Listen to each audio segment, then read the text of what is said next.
Moskvada 25-30 жаштагы жаш жигит көчөдө карыган кемпир менен кучакташып өбүшүп турат. Тасмага тарткан адамдын суроосуна кыргызмын деп жооп берген. Бирок сүйлөгөн сөздөрү өзбекче экендигин көрүүгө болот. Кемпир аны күйөөм деп ишендирүүдө. Албетте, сүйүүгө айла жок. Бирок Ромеонун кыргызмын дегени социалдык түйүндүн колдонуучуларынын кыжырын кайнатууда. Булак Назар News.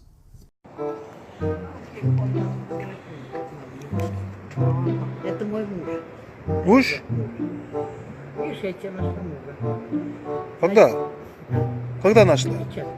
Сейчас? А что смотри? Давай фотографируй. Фотография. Давай. Sen kimsin? Kırgızsın mı, Özbeksin mi? Kızım. Abi niye bu kuşakta oldu? Чувак я макай. Кумасın bize. Bu babulayı? Давай фотографируй. Ya şey zor şu var. Yarışma yapıyor. Senin Şunu mu az koyarsın kameraya? YouTube'ya koyarsın. Biraz az koyarken siz bu yarışmıyor. Sen, Bu ara azı bilmiyorum ben abi. sen bunu ne soru yapsan babulayı? Dedim size kırmızı. Sen kırgız emezsin sen.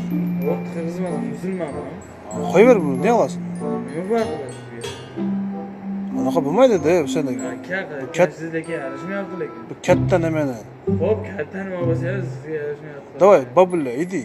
Мой или мой муж? Muj что ли? Что, смотри, какой боишься?